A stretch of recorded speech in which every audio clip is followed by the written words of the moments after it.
Perfect. Good morning, everyone, to the Licensing Committee on the 17th of November.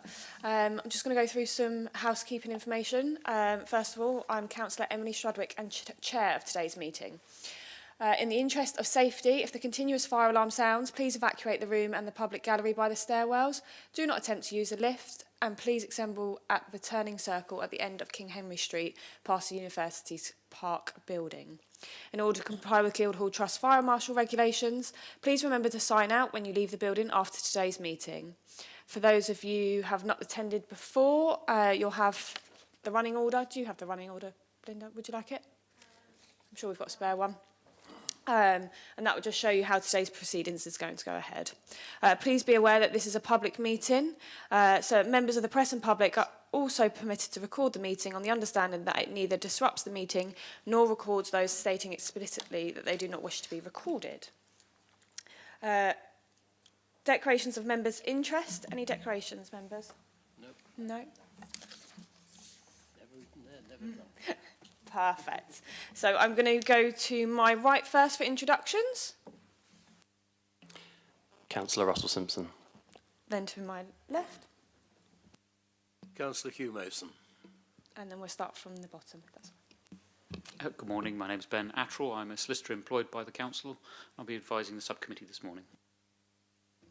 Good morning, members. Derek Stone, I'm the Principal Licensing Officer. Alison Harper, Local Democracy Officer. If you could introduce yourself. If you just press this button and it will turn. Okay.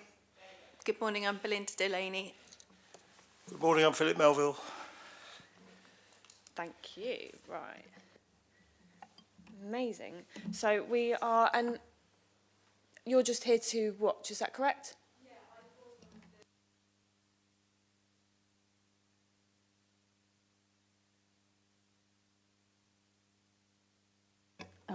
Sorry, first time.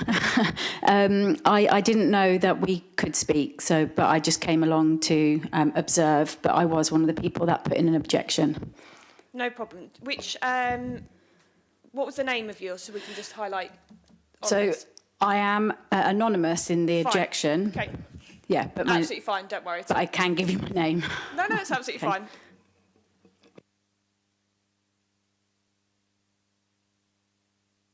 And just to confirm, you're going to observe, not ask any questions or anything? Yeah? Perfect. Right, let's head over to the case. I'll pass over to Derek, please. So, good morning, members. The purpose of this hearing today is to consider an application for the variation of a premises licence. It's been submitted by Belinda Delaney and relates to Delaney's, which is situated at 77B Castle Road, Southsea. The application is to extend the current hours for the sale of alcohol until 2300 hours, Monday to Sunday, and until 0100 hours on New Year's Eve. The applicant has detailed in the operating schedule the steps intended to support and promote the licensing objectives, and these can be found in the redacted application form attached to Appendix A, and the current licence is at Appendix B. The provisions relating to the variation of a premises licence are contained within Part 3 of the Licensing Act 2003 and associated statutory regulations. Public notice has been given by way of press notice, a premises notice, and local ward councillors have been notified of the application. Therefore, there are no grounds for the committee to reject the application for non-compliance with the prescribed advertising requirements. So if you're not aware, members, Delaney's is a small restaurant, probably 35 covers. It's located in Castle Road and was first granted a premises licence in January 2021. The applied for opening hours then were from 7 in the morning until 21:30, with alcohol sales from 10 o'clock to 5 o'clock, Sunday to Wednesday, and 10 o'clock to 9 o'clock in the evening, Thursday to Saturday.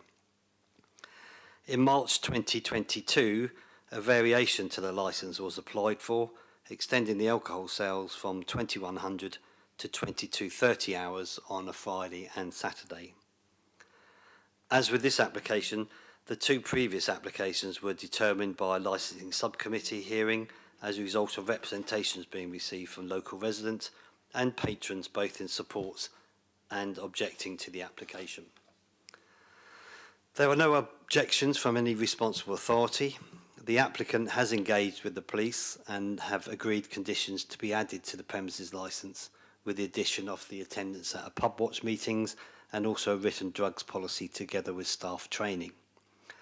Public Protection have also engaged with the applicant, confirming that they have not received any noise complaints from Delaney's over the last 2 years and have no representations to make other than an observation with regard to how they propose to keep music to an acceptable level and ensuring that customers exit the premises quietly. There are a number of representations that you will have seen from local residents.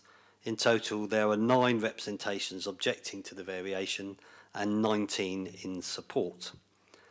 The representations against the application in the main relate to noise concerns in a residential area.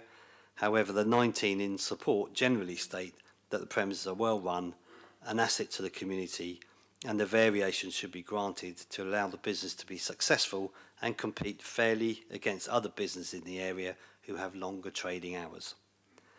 Copies of the redacted representations are at Appendix C. Members, as you know, when determining the variation application, you must have regard to the promotion of the licensing objectives, which are the prevention of crime and disorder, public safety, prevention of public nuisance, and the protection of children from harm.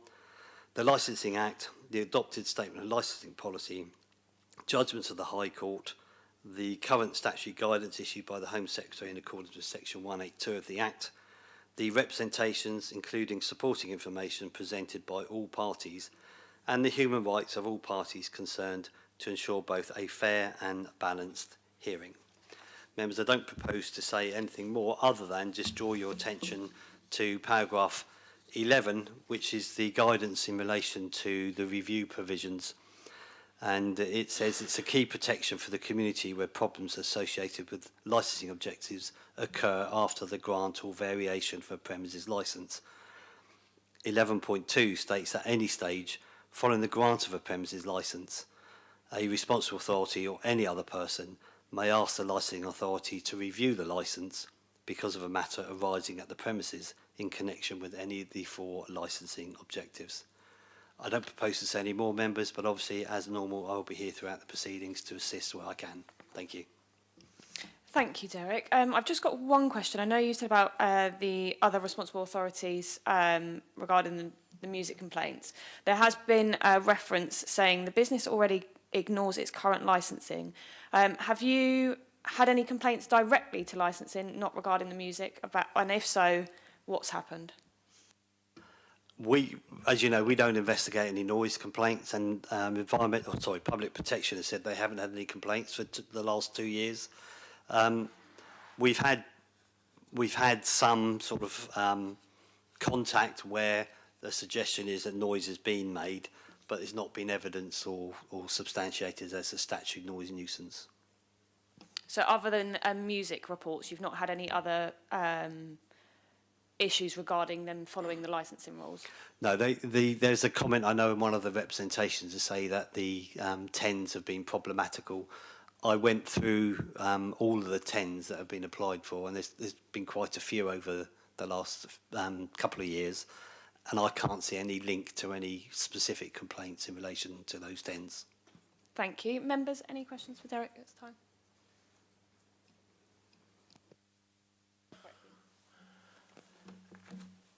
In paragraph 4, you note that no noise complaints have been received about Delaney's for at least 2 years. What I would like to be assured of is that there have been no complaints on other grounds, licensing grounds, about Delaney's over the last 2 years.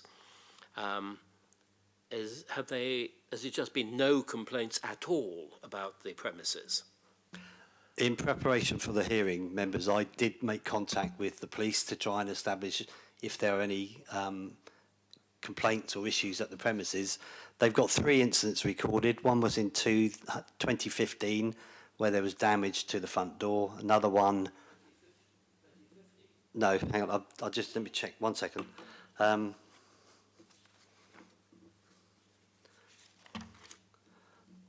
have got the date somewhere. Just bear with me. But anyway, there was 2 criminal damages to the door. This has occurred over the night where people have gone through the street and caused damage. The only other recorded incident was one of harassment, and that was aimed at the premises as opposed to the premises causing the issue.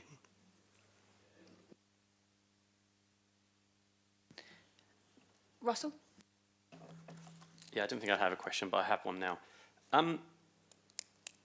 You mentioned about noise complaints, obviously specifically about this business, but just curiously, has there been noise complaints in Castle Road of any other businesses? I'm just more curious. I know it's not relevant. Yeah, it isn't relevant, but yes, we've had noise complaints from other premises. One actually got taken to a review, and it actually had its licence revoked. Okay, members, any other questions at this moment? No?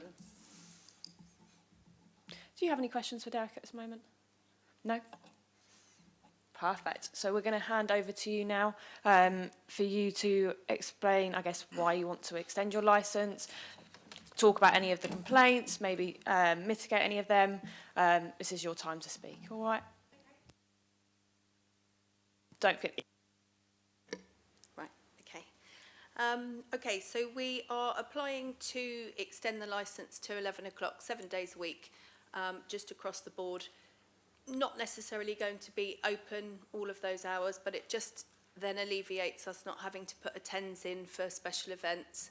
That ends up being quite a traumatic experience I have in the past, where it's that they've not been able to open the files, they've not been able to see it, so it's a lot of back and forth and fiddling about, obviously having to pay for attends every time we put one in. So it's all those things.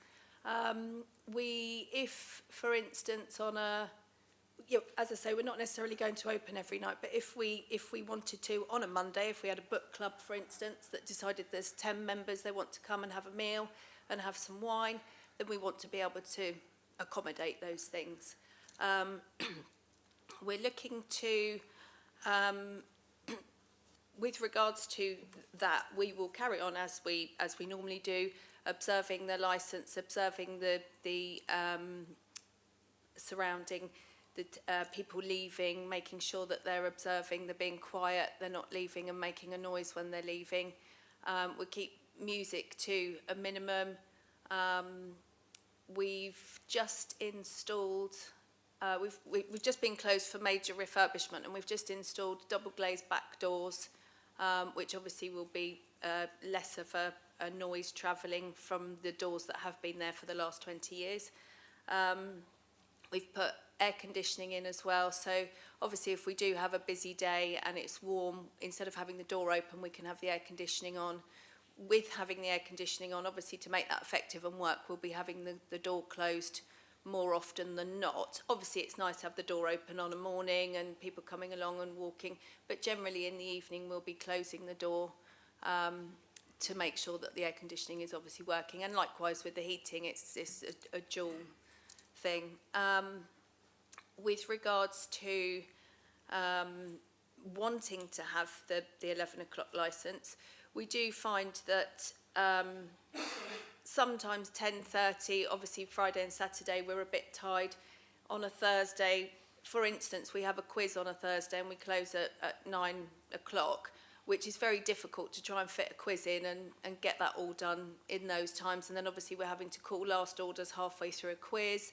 So there's all those kind of things that it just makes life a bit difficult, being sort of 5 o'clock on a Sunday through to a Wednesday, then 9 o'clock on a Thursday, then 10:30 on a Friday and a Saturday. So just want to be in line with all the other businesses that are in and around Castle Road.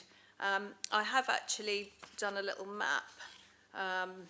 There are 13 other businesses in and around Castle Road that have the 11 o'clock licence, so we just want to be in line with everybody else. We are putting a new menu on for the evenings, so it's more of a seasonal menu. We've had a Rib Shack menu on, but this is more of a seasonal menu. And we're also introducing a fine wines list for the Coravan list. So that means that we will obviously be selling fine wine by the glass. So we're kind of promoting more, like a sensible kind of environment rather than party environment. We don't very often have anything like that. In the past, we've probably had 2 or 3 party groups come in. The rest of the time, we're mainly sort of breakfast, lunch, and then obviously the evening meals. In the past, when I've applied for the licensing hours, I asked for the 9 o'clock, 9:30 licence previously because I didn't want to antagonise any neighbours. And then we have the same neighbours that have objected to absolutely everything that we do. So it's the same group of neighbours will object if we wanted to put our tables and chairs out a bit later. Each time we've gone for the licence, it's the same group of people that have objected each time. Obviously, we didn't want to. We found that the 9 o'clock licence really didn't work for us. So then we've extended to 10:30. But we do find that sometimes we would just like it sort of, so it's consistent, really, consistent and in line with everybody else to save being sort of all over the place with the hours. We've got CCTV installed in the premises, obviously, as part of the licence anyway. That's always available for viewing. It's obviously works all the time. It's records. The staff are obviously all trained within kind of conflict management, all that kind of thing. But we're quite lucky. We don't. I mean, obviously, you can never say never, but we generally have a nice clientele, so we don't really have any of those issues, or we've not experienced anything like that. We'll obviously be part of the local pub watch and any other kind of security schemes that are in place. We obviously have a refusal log in place, and again, we've not had to use that only a handful of times since we've had the licence. Obviously, we'll have regular training. We've got the fire escape. We've put up fire escape routes and what have you, and lighting out to there's one out to the playground, which is in the school behind us, and then out onto Castle Road as well. So everybody's obviously trained on that. The prevention of noise and things when people leave. We have a sign up to say, please be respectful of the neighbours when you leave. Obviously, we ask people to keep it quiet. We'll keep the doors shut. And then we stack the tables and chairs and stuff like that at the required times. Thank you. What time is it that you bring your tables and chairs in? Sorry. So 8 o'clock. Do you have a noise management programme in place? Not really a noise management programme, but everybody knows to obviously, even if we've got people outside and they're getting a bit noisy, we do ask them to kind of quieten down a little bit, or even come inside if they're getting a little bit noisy. So, I mean, we don't really have a lot of that. I mean, it's only very sporadic. Sometimes in the summer you get a few lively people out there, but most of the time we ask them to come in if they're getting a bit noisy. Perfect. And then, because there's been a lot of mention about noise, do you do live music events? Sorry, I've never been to your premises, so I'm just trying to... Very rarely that we've had. So we've had, in the past, we've hosted like an Italian night, and we had a couple, Tresoro, they sing a bit of opera, that kind of thing. And we've had we had a Mexican night, so we had a singer for that as well. So it's very, very few and far between. In the last 5 years, we've probably had about four events like that. Perfect. So you probably say it's mainly the quiz that you do rather than anything else. Yeah, so it's mainly the quiz. We have a church group in on a Wednesday. They come in and again, so Wednesday they come in, they all have tea and coffee, but we have had in the past where one of them's asked for a Baileys or whatever, and we can't serve them. So obviously it's just nice to be able to have it to accommodate all of those incidents, really. Thank you. Members, do you have any questions? 2 questions. The tables and chairs that go outside, Yeah. is that every day, or is that just on Friday and Saturday? No, every day. Every day, okay. Secondly, you mentioned about signs. Yeah. obviously keeping the noise down, but who really polices that? I know you've mentioned it a little bit if you hear it, but I mean, let's say it's a Friday or Saturday night, Yeah, and obviously most people will stay a bit longer because they can. yeah. I'm just curious of like, how do you manage it? Just the staff will manage that. I mean, we are there quite a lot actually, to help them tidy up at the end of the night and what have you. And obviously because sometimes there's only one member of staff on, and especially if they're, you know, younger or female or what have you, then we're there to kind of help tidy up at the end of the night. So we're generally there to keep an eye on things. Yeah, and then we've just appointed a new manager, so she will obviously be fully trained on all of that and the noise management, and make sure that she's keeping on top of that. Okay, thank you. Thank you.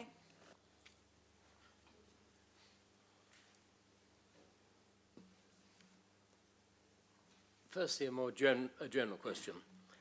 Do you intend to change your operations in any way when you, if apart from being able to serve alcohol a little later, Yeah. if this were granted?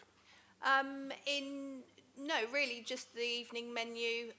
We're looking to do a supper club, which again would only be once a month, maybe once every 2 months, which would be sort of friends coming together, community, having a supper evening. And we might look at I'd quite like the option to have maybe like an acoustic singer, with guy just with a guitar and on those supper clubs. But other than that, there's not anything else that we're doing, apart from obviously introducing the new wines, the fine wines with the Coravan, and the evening meals. We'd quite like to be able to do, there's a lot of things that are happening at the cathedral, including, we went to the Hans Zimmer tribute with the illuminated orchestra the other night, but they kind of have 2 performances. So what we'd like to be able to do is offer like we've never been close enough to the Kings to do like a pre-theatre dinner, but I think round at the cathedral we might be able to offer a 2-course early bird supper, and then for the second, when the first one's finished, if they come to us. So again, they probably wouldn't be to us till about nearly 9 o'clock, so they could pre-order. So we'd like to be able to do that as well. So, but other than that, really not a lot else different. Right. I've read the objections very, very thoroughly, because you get bits and pieces out of each one of them. Of course. Have any of the objectors approached you over the years and asked for you to turn down the noise, or how have you if they have, how have you dealt with it? Yeah, and so how frequent has this been? Yeah, so we've had, the people, Mr. and Mrs. May, that live directly in the flat above us, which is, their bedroom goes over our kitchen, unfortunately, the way that the way it's all laid out. So to begin with, when we first applied for the licence, they came to us and said that they'd objected. So I tried to kind of speak to them quite regularly about it. She said that she could hear the music a couple of times. She seems to be working from home all the time, according to her objection this time. But yeah, but other than that, at the very beginning she came to us a couple of times, but I haven't heard from her at all. And then we have a neighbour across the road who very often will phone and say, oh, I can hear the quiz, or obviously it's only once a month, but she'll message to say that she can hear the quiz. Can we turn the microphone down? She's been in a couple of times and said that the music's a bit loud and we turn it down. But again, it's kind of, you walk past all the businesses and you can hear people chatting in the morning. We're not really, and it's not any kind of louder than anybody else. We've had an objection. One of the objections comes from a neighbour across the road that's in a flat directly above us, and one of the people in support of us lives in a flat right next door and is fully in support. So it's kind of 2 different perspectives from exactly the same area, pretty much. So you've got one person that obviously is strongly objecting and one person that is strongly supporting us. Yeah. We also put soundproofing. we put soundproofing in the kitchen as well. Last time we came, just after we'd done had the last hearing, we had all the soundproofing put into the kitchen area, and we've also got a lot of the soundboards as well. So we've got extra bits and pieces in there for noise prevention. Right. My last is a slightly odd comment, which is you want this license and this poor church group, you're trying to get them drunk. Yeah. Well, maybe not. Maybe just the one Baileys or two. Unlike most church groups I know. I was going to say, I'm sure they have a little.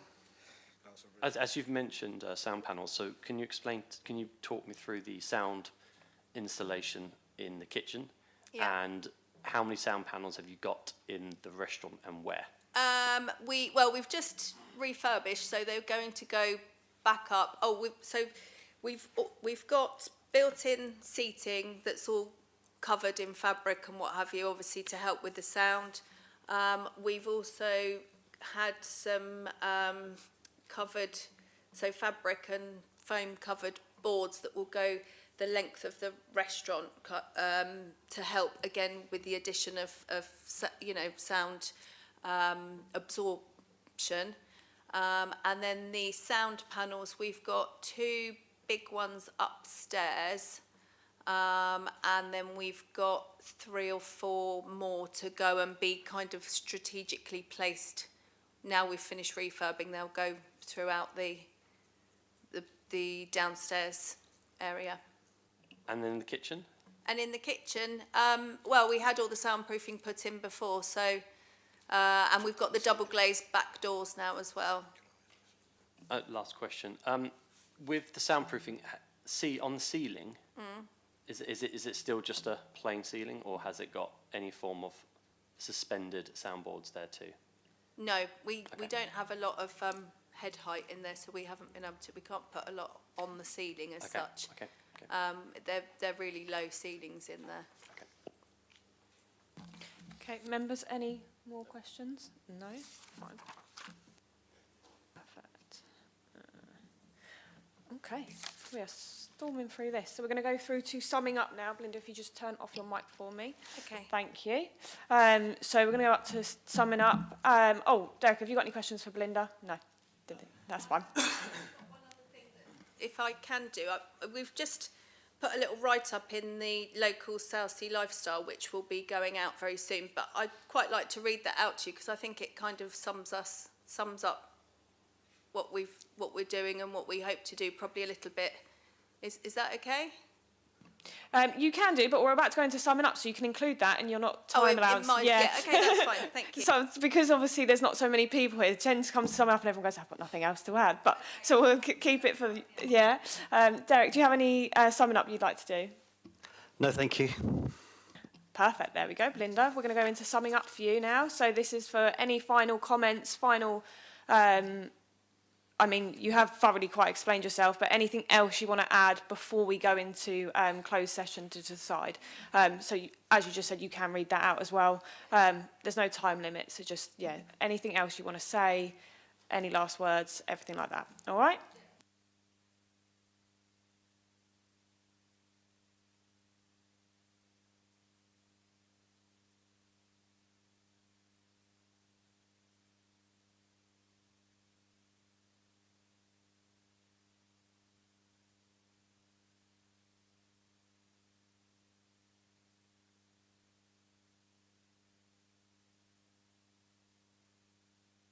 Microphone, please. I'm not used to this. I have got a little map there. I don't know if it's of any use for you to have a little look at all the other businesses that all have the licences in the close vicinity as well, if you wanted to have a quick look at that. Ben, is that okay? I don't think it's strictly necessary. I don't think there's any contrary evidence. No, I have no objection to that at all. Then yes, please, if we can. Okay. Yeah, that's fine. It's just the list of the businesses there, and then just all in the same vicinity. It's just a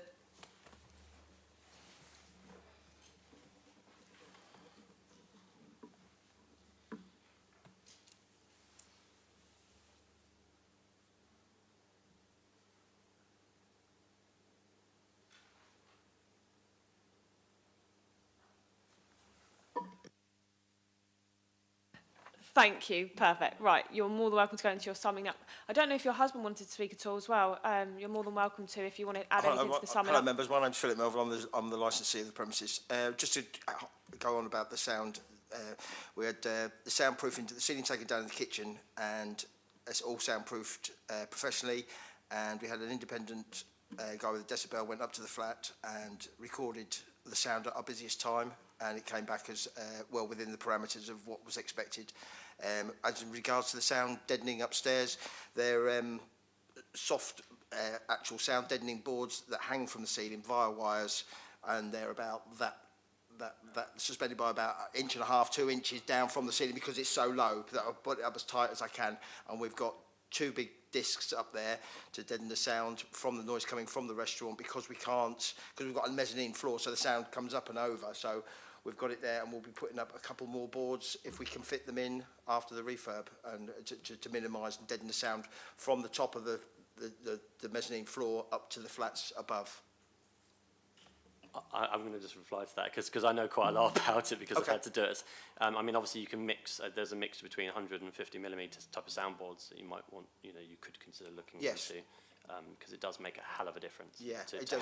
It's all about projection. You see, if there's anything flat, it will bounce. Yeah, there are about 125 mil at the moment. The boards we've got up on the ceiling.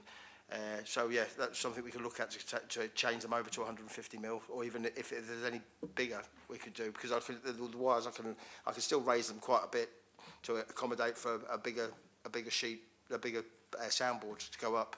Also, we've been looking at sound deadening on the pictures and stuff, putting sound deadening boards on that, so it absorbs the sound. If pictures and you've got these backers, you can actually put the sound, as you probably know, you get sound deadening boards you can put. As much of the furnishings as we've been able to make fabric and what have you, just to absorb all that as well. So Perfect. Thank you very much. Thank you. So now, if there's anything else you want to say before we go into summing up, I know you just answered that, and that was actually really helpful. But yeah, if you wanted to read that extract, you're absolutely able to. And if there's anything else before we go into close. Okay.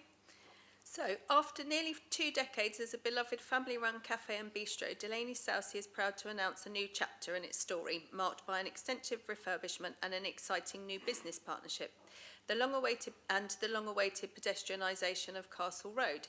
We're located in Southsea vibrant Castle Road, and we've been long known for our warm welcome, friendly service, menus celebrating the best of local, seasonal and homemade. From breakfast and brunch to freshly prepared lunches, Sunday roasts, we remain a cornerstone of the local dining scene, and now we're looking better than ever.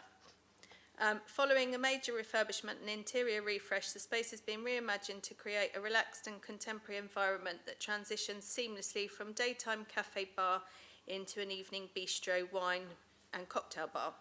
The updated and extended wine and Coravin list offers a carefully curated selection of wines from both local and international vineyards, allowing guests to enjoy premium wines by the glass, perfectly preserved through the Coravin system.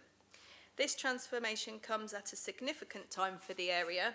After 5 years of Castle Road being partially closed for social distancing measures, the long-discussed pedestrianisation project is finally becoming a reality. And as one of the street's longest-standing businesses, Delaney's has been involved in the process with the CRCA-CIC, working closely with council and residents and fellow traders over the 5 years to help shape a more vibrant, community-focused future for Castle Road. For us, it has always been about the community. We've grown with Southsea, and Castle Road is our home.